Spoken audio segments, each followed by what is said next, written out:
अब रट्टा मार पढ़ाई नहीं चलेगी। जो बच्चे एग्जाम से 3 दिन पहले 2 दिन पहले बालकनी में घूम घूम कर लिख लिख कर रट्टे मार मार कर पास होते थे या अच्छे नंबर लेकर आते थे, सीबीएसई ने उनके सपनों में पानी फेर दिया है। सीबीएसई नहीं चाहती कि हमारे देश के बच्चे रट्टा मार कर पढ़ाई करें।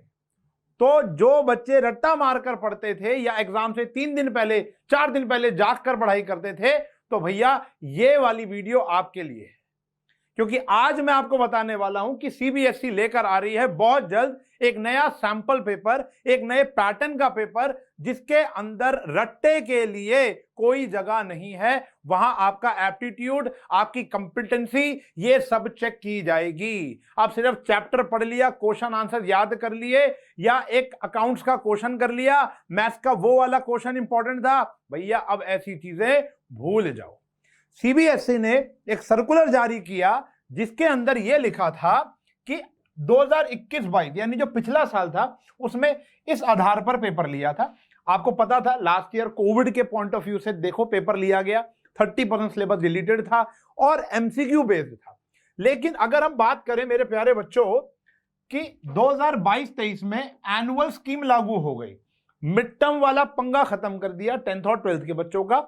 अब उन्होंने क्या कहा कि हम आपका साल में एक बारी बोर्ड एग्जाम लेंगे जैसे 2019 में होता था। यह बात हम सबको पता है, लेकिन यह बात आज जान लो कि आपके कॉम्पिटेंसी बेस्ड के क्वेश्चन 30% होंगे आउट ऑफ 80, 30%, यानी 24 नंबर का जो पेपर है वो तो आपके कॉम्पिटेंसी के ऊपर है, उसको तो याद किया ही नहीं जा सकता। These can be in the form of MCQ, case study based, source based, integrated question, यानी केस स्टडी भी आएगी, इंटीग्रेटेड क्वेश्चन होंगे। एक आधा पोर्शन उस चैप्टर का ले लिया, आधा पोर्शन उस चैप्टर का ले लिया, मिक्स करके क्वेश्चन बना के आपके सामने पेश कर दिया। अब बच्चा रट्टा कैसे मारेगा? भैया सीबीएसई को सोचना चाहिए, हमारे देश में ऐसे भी बच्चे हैं जो 3 दिन पहले जागते हैं, लेकिन सीबीएसई कहते हैं नहीं, पढ़ेगा इंडिया तो बढ़ेगा इंडिया। भैया तो पढ़ना शुरू कर दो, अब आप रट्टा मार के तो नहीं पास हो सकते, ये तो गारंटी हो गई है, क्योंकि उसके बाद ऑब्जेक्टिव टाइप बेस्ड क्वेश्चन भी 20% आ गया है। बाकी जो 50% है वो शॉर्ट आंसर्स, लॉन्ग आंसर्स जैसे एग्जिस्टिंग पैटर्न में हुआ करता था। तो मतलब पास तो बच्चा हो सकता है, लेकिन अच्छे नंबरों की उम्मीद कि मेरा बेटा डॉक्टर बनेगा, मेरा बेटा इंजीनियर बनेगा, चार्टर्ड अकाउंटेंट बनेगा, तो भैया आपको अगर अच्छे नंबर चाहिए, अच्छा मार्क्स चाहिए, अच्छी रिस्पेक्ट चाहिए, तो आपको चैप्टरों को बीच बीच में से पढ़ना पड़ेगा। अकाउंटेंसी के अंदर ऐसा नहीं कि सिर्फ पास एडजस्टमेंट पढ़ जाओ, सिर्फ एडजस्टमेंट ऑफ कैपिटल पढ़ जाओ, शेयर कैपिटल में से प्रो राटा पढ़ जाओ तो भैया पास हो जाओगे। अब ऐसा खत्म हो चुका है। मैथमेटिक्स के अंदर application of integration, maxima minima, या आप मैट्रिसेस का वो बड़े वाला क्वेश्चन, आपका डिटर्मिनेंट का बड़े वाला क्वेश्चन, लीनियर इक्वेशंस को सॉल्व करने वाला क्वेश्चन, एलपीपी का क्वेश्चन, आपको वो तो पढ़ना ही है, वो तो 50% में आएगा ही आएगा। लेकिन if you want to score more than 90% marks, 95, 100 marks चाहिए, तो आपको तह तक जाना पड़ेगा, आपको कॉन्सेप्चुअल नॉलेज लेनी पड़ेगी, आपको कंपिटेंसी लेवल के टाइपोलॉजी बता दूंगा अभी आपको। आ जाओ, टाइपोलॉजी क्या है, क्वेश्चन किस किस प्रकार के आएंगे। देखो, रिमेंबरिंग एंड अंडरस्टैंडिंग, सबसे पहले तो आपसे यह पूछा जाएगा कि भैया बच्चे की अंडरस्टैंडिंग लेवल क्या है, क्या समझा उसने, क्या रट्टा वो नहीं, क्या समझा। भैया एक जैसे इंग्लिश के अंदर भी या बीएसटी के अंदर भी केस स्टडी बेस्ड क्वेश्चन आएंगे कि भैया बच्चे ने वो जो आपने एक प्रिंसिपल बीएसटी का लगा दिया या इकोनॉमिक्स का लॉ ऑफ डिमांड तो समझ लिया, क्या वो अप्लाई कर पा रहा है, क्या उसको याद है, क्या उसको अंडरस्टैंड हुआ या नहीं हुआ। फिर एप्लीकेशन बेस्ड क्वेश्चन आएंगे, यानी एक सिचुएशन दे दी जाएगी आपको, यानी केस स्टडी बना दी जाएगी, या एक ऐसा आपके सामने एक किस्सा रख दिया जाएगा जिसको आपको क्रिएट करना पड़ेगा। एक फंक्शन, जैसे मैथमेटिक्स में फंक्शन बनाना पड़ेगा, फंक्शन बनाने के बाद आपको मैक्सिमम मिनिमम भी बोल सकता है, रेट ऑफ चेंज भी बोल सकता है। यानी अब किस्सा कॉन्सेप्ट का है, अब किस्सा मेहनत का है, अब तह का है। अब इसमें एक ही बच्चा अव्वल आ सकता है जो रेगुलर इंटरवल पर पढ़ाई करेगा। तो if you want to score more than 95% marks, अब पेपर से 10 दिन पहले, 4 दिन पहले जाग कर काम नहीं होगा। अब तो स्कूल में अटेंटिव, ट्यूशन में अटेंटिव, हमारे लेक्चर सुनते हुए यूट्यूब पर अटेंटिव।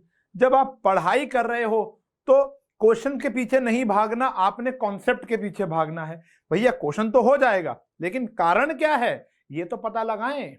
भैया एंट्री जो हो रही है प्रो राटा हम याद तो कर लिया हमने, अप्लाई रेशियो अलॉट, आंसर आ जाएगा, कोई बात नहीं। लेकिन वो हम कर क्यों रहे हैं?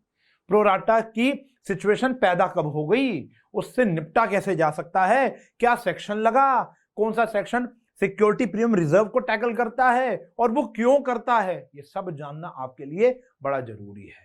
ये कोई डराने वाली वीडियो नहीं है, ये आपको रियलिटी चेक यानी जागरूक करने के लिए ये लेक्चर, आज ये वीडियो आपके लिए बनाई गई कि बच्चों अब मिड टर्म आ गए हैं, बच्चे अभी भी नहीं जागे। अब वो सोच रहे हैं कि चलो मिड टर्म के मार्क्स तो जुड़ते नहीं है, लेकिन मैंने एक पहले भी लेक्चर बनाया है, वीडियो बनाया है कि ये एक अपॉर्चुनिटी है, तो you have to prepare gradually. अब बोर्ड के एग्जाम या प्री बोर्ड एग्जाम से 10 दिन पहले जागकर आप वो अब काम नहीं कर सकते। हमारे टाइम पे चलता था, हमारे टाइम पे चलता था। मुझे आज भी याद है संस्कृत का पेपर मैं एक रात पहले बैठ के पढ़ता था और अगले दिन पास हो जाता था 10th स्टैंडर्ड में। ठीक है जी। बीएसटी भी मुझे ज्यादा खास अच्छी लगती नहीं थी, क्योंकि अब क्योंकि का तो कारण नहीं है, तो वहां पर भी हम लोगों ने रट्टे मार के पढ़ाई कर ली थी, हो गया था। लेकिन अकाउंटेंसी में चाव होता था और मैथमेटिक्स में बड़ा अच्छा लगता था, इकोनॉमिक्स मुझे बड़ा अच्छा लगता था, तो वहां हम पढ़ते थे।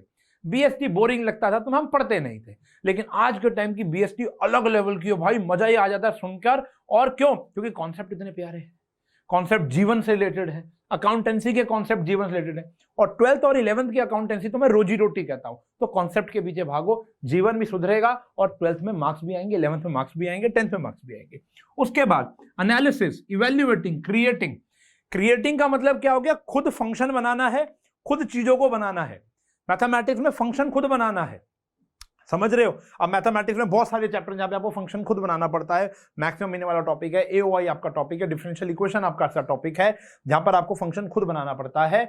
और आपका लीनियर वाला जो फंक्शन आता है, आपका आर एंड एफ, आपका रिलेशन फंक्शन के अंदर भी आपको फंक्शन खुद डेवलप करने पड़ सकते हैं। Analysis, examining and break information into the parts by identifying motives and causes, make inference and find evidence of the support of generalisation. मतलब कहानी क्या है कि आपका जो क्वालिटी ऑफ वर्क बेस्ड होगा, यानी किस किस्म से आप पढ़े हो, वो जांचा जाएगा, वो भांपा जाएगा। आप क्या याद कर कर आके पेपर में उल्टी कर रहे हो, ये नहीं जाना जाएगा। हमारे टाइम पे ऐसे होता था, रट्टा मारते थे और पेपर में लिखाते थे।